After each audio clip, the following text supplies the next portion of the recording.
दोस्तों, अगर आपको लगता है कि दुनिया में सबसे डेंजरस चीज कोई मॉन्स्टर है, जरा सोचिए एक ऐसा लड़का क्या करेगा जो खुद ही निंजा हो, जानवर से बात कर सकता है और गलती से एक ऐसे काले बिल्ली को बचा ले जो असल में एक लेजेंडरी मॉन्स्टर निकले। तो आज की कहानी है ब्लैक टॉर्च एपिसोड 1 की। कहानी की शुरुआत होती है जीरो अजुमा से। जीरो देखने में एक नॉर्मल हाई स्कूल स्टूडेंट लगता है, लेकिन असल में उसकी ट्रेनिंग बिल्कुल नॉर्मल नहीं था। जीरो एक पुराने निंजा खानदान से बिलोंग्स करता है और उसका दादा बचपन से ही उसे शिनोबी की ट्रेनिंग देते आए हैं। इस वजह से जीरो को फिजिकल एबिलिटी एक नॉर्मल स्टूडेंट से काफी ज्यादा है। लेकिन जीरो के पास और एक एबिलिटी थी, वो जानवरों की बात समझ सकता है। जहां बाकी लोग किसी डग या कैट की आवाज सिर्फ आवाज समझते, जीरो उनकी बातें लिटरली समझ सकता है और इसी वजह से जीरो का कनेक्शन एनिमल के साथ काफी स्ट्रांग है। एक दिन जीरो जंगल के पास होता है, तभी उसे जानवरों की तरफ से एक अनयूजुअल सिग्नल मिलता है।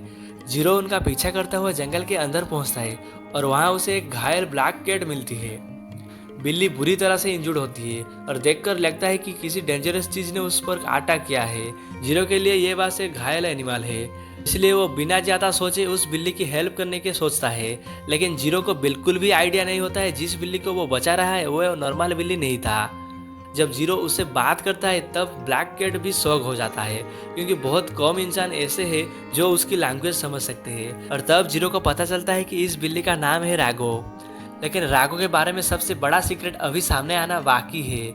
राघो असल में एक मोनोनोके है, यानी एक सुपर नेचुरल बीइंग जिसके पास नॉर्मल जानवर से कहीं ज्यादा पावर है। और राघो कोई ऑर्डिनरी मोनोनोके भी नहीं था।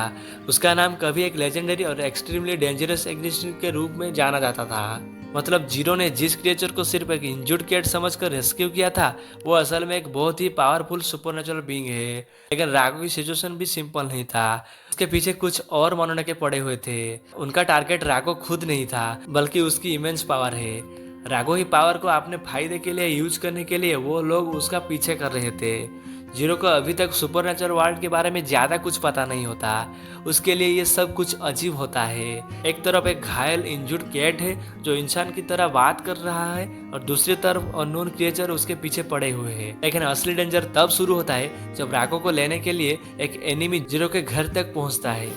जीरो समझ जाता है कि अब सिर्फ राघव की जान खतरे में नहीं है। अगर वो कुछ नहीं करेगा राघव के साथ उसकी अपनी जान भी जा सकती है। लेकिन जीरो अपनी ट्रेनिंग की वजह से डर कर पीछे हटने वाला से नहीं था। वो एनिमी का सामना करता है। फाइट के दौरान सिचुएशन में इतनी डेंजरस हो जाती है, जीरो को एक डेडली अटैक का सामना करना पड़ता है। यहीं पर कहानी एक बड़ा टर्न लेती है।